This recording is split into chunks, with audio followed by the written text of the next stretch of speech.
Welcome to our channel the Bengal computer tutorial.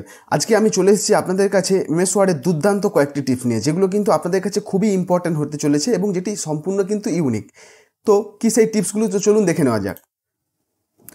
তো আমি প্রথম মাইক্রোসফট ওয়ার্ডে এটা ওপেন করলাম এবং এর মধ্যে দেখুন আমি কিছু টেক্সট লিখে রেখেছি। যেমন এখানে 1 নম্বর দিয়ে রেখেছি, তারপর একটা স্পেস দিয়ে পেন, তারপর স্পেস দিয়ে 10 পিস, তারপরে স্পেস দিয়ে ₹100 এরকম লিখে দিই। ধরুন না আপনার কোনো এরকম লেখাগুলো রয়েছে যেগুলো হচ্ছে নাম্বারিং করা আছে এবং কয়েকটি প্রোডাক্টের নাম এবং তার দামটা পাশে লেখা আছে।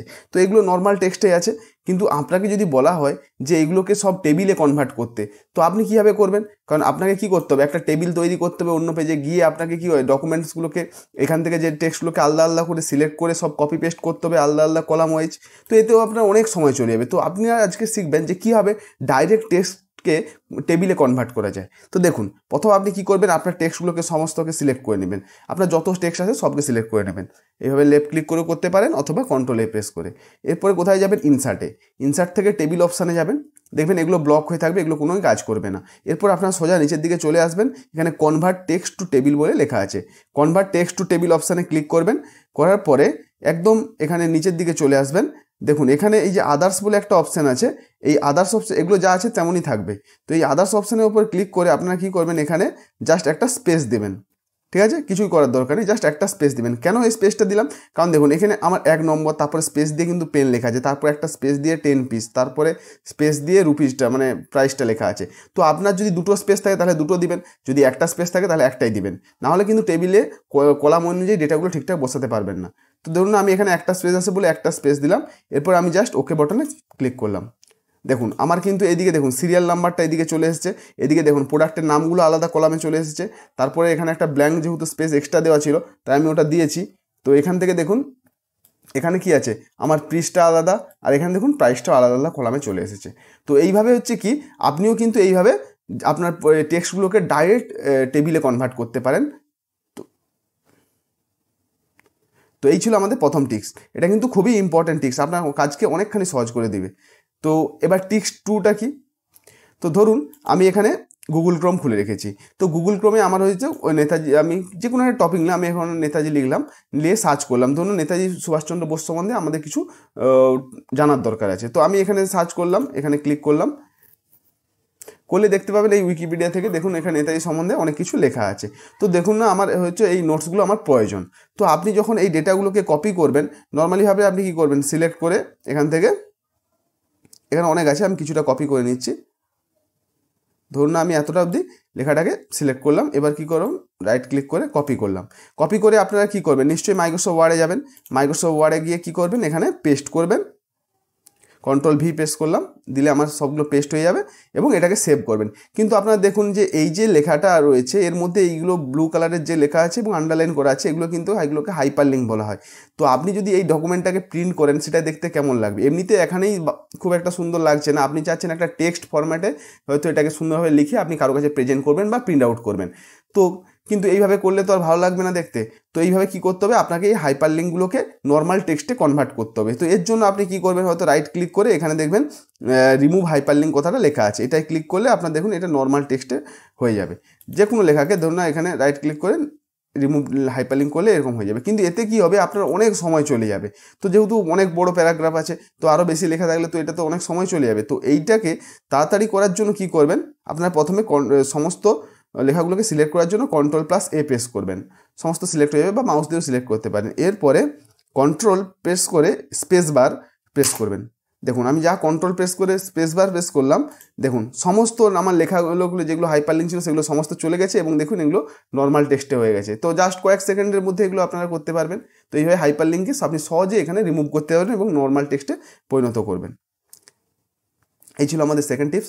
এবার থার্ড টিপসটা কি দেখুন, আমি এটা ইরেজ করে দিচ্ছি।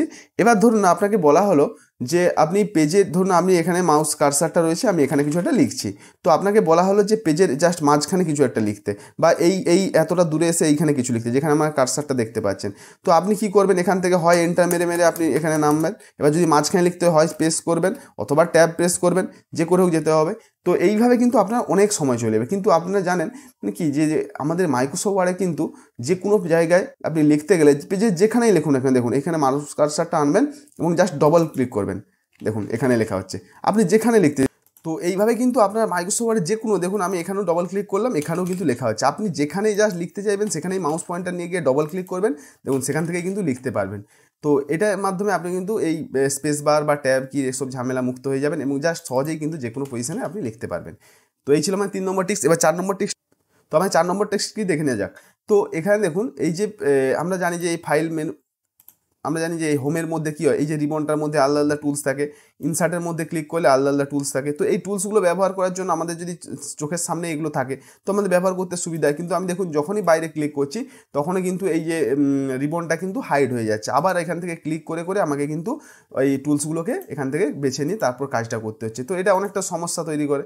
তো এটা আপনি কীভাবে অ্যাক্টিভ করবেন যে এটা আপনার সবসময় সামনে থাকবে? তো এর জন্য আপনি CTRL প্লাস F1 প্রেস করবেন, CTRL প্রেস করে F1 প্রেস করুন, দেখুন এটা কিন্তু আমার সামনে রয়ে গেছে, দেখুন এখন আর কিন্তু এটা যাচ্ছে না। তো অন্য সময় হলে আপনার এটা কিন্তু জাস্ট ক্লিক করার পর বাইরে ক্লিক করলে এটা চলে যেত। তো এইভাবে কিন্তু আপনারা এটাকে এখানে ফিক্স করে নিতে পারবেন। আবার যদি এটাকে হাইড করার দরকার হয়, যদি পেজকে বড়ো করে দেখার দরকার হচ্ছে, হাইড করতে চান, তাহলে আবার CTRL প্লাস F1 প্রেস করবেন। এইভাবে কিন্তু CTRL F1 প্রেস করে এটাকে হাইড এবং আনহাইড করতে পারবেন এই রিবনটাকে। তো আমাদের নেক্সট টিপ 5 নম্বর টিপস, তো সেটা কি? তো দেখুন আমি এই যে মাইক্রোসফট ওয়ার্ডে কিছু স্টুডেন্টের নাম লিখে রেখেছি, যেগুলো কিন্তু একটা কলামে রয়েছে, যেগুলো কিন্তু এর ফলে কি হচ্ছে আমাদের 2-3টে কিন্তু পেজ চলে যাচ্ছে বা আরও বেশি পেজ চলে যাচ্ছে। যত আপনার ডেটা বেশি থাকবে তত পেজ বেশি লাগবে। তো আপনার যদি এটা মনে হয় আপনি প্রিন্ট করবেন, তো এতটা জায়গা ডান দিকে খালি রয়েছে, তো আপনি যদি চান যে এই যে নিচের যে কলামগুলো রয়েছে এগুলোকে পরপর একটা পেজের মধ্যেই আপনি প্রিন্ট করতে চাইছেন, তো আপনি এটা কীভাবে করতে পারবেন? এমনিভাবে কিন্তু আপনি এই কলামকে এখান থেকে কপি করে এনে এখানে কিন্তু পেস্ট করতে পারবেন না। তো এটাকে কীভাবে করা যায়? তো এর জন্য আমাদের কি করতে হবে? তো এর জন্য আপনারা চলে যাবেন এই লেআউট ট্যাবে, ঠিক আছে? লেআউট ট্যাবে যাওয়ার পরে দেখবেন এখানে কলামস বলে অপশান রয়েছে। তো এটা যদি আপনি ওল্ড ভার্সানের কোনো অফিস প্যাকেজে ব্যবহার করেন তাহলে দেখবেন পেজ লেআউট কথাটা এখানে লেখা আছে লেআউটের বদলে, ঠিক আছে? তো পেজ লেআউট অপশানে ক্লিক করে নেবেন। তো এরপরে দেখবেন আর বাকি সব অপশানে একই থাকবে। এরপর এই কলাম থেকে আপনি একটা কলামে রয়েছে, তো এখান থেকে যদি আপনি টুতে ক্লিক করেন তাহলে দেখুন 2টো করে কলাম আপনার কিন্তু পেজের মধ্যে চলে আসবে। তো আপনি যদি একইভাবে এখান থেকে 3 করেন, দেখুন 3টে কলাম আপনার কিন্তু পেজের মধ্যে চলে এসেছে। তা এর ফলে কী হবে, আপনার এই কম জায়গার মধ্যে এই সমস্ত লেখাগুলো হয়ে যাবে। তো এর ফলে আপনারা খুব সহজেই কিন্তু এগুলোকে প্রিন্ট করতে পারবেন এবং কাগজটাও আপনাদের অনেক কম লাগবে। তো এরপরেও যদি আপনি যদি 4টে করতে যান তাহলে দেখবেন হয়তো 1 2 3 পর কোনো অপশান নেই। তো এখান থেকে দেখুন মোর কলামস বলে অপশান রয়েছে, এখানে গিয়ে কিন্তু আপনি 3-এর জায়গায় 4 5, যদি আপনার ডেটা ছোটো হয় তাহলে আপনি 4টা 5টা করেও প্রিন্ট করতে পারেন। দেখুন এখান থেকে আপনি কলামগুলোকে বাড়িয়ে নিতে পারবেন বা কমাতে পারবেন। ওকে, তো এই ছিল আজকে আমাদের টিপস। তো এই টিপসগুলো আপনার কেমন লাগলো অবশ্যই কমেন্ট করে জানাবেন, এবং যদি ভালো লেগে থাকে তো ভিডিওটিকে লাইক করবেন এবং চ্যানেলটিকে সাবস্ক্রাইব করে রাখবেন, এবং পাশে থাকা বেল আইকনটিও অবশ্যই প্রেস করে রাখবেন। তাহলে আমাদের চ্যানেলে ভিডিও আপলোড করলে আপনার কাছে সহজেই নোটিফিকেশানটি পৌঁছে যাবে এবং আপনি এই চ্যানেল থেকে কম্পিউটার রিলেটেড অনেক কিছু শিখতে পারবেন। ধন্যবাদ।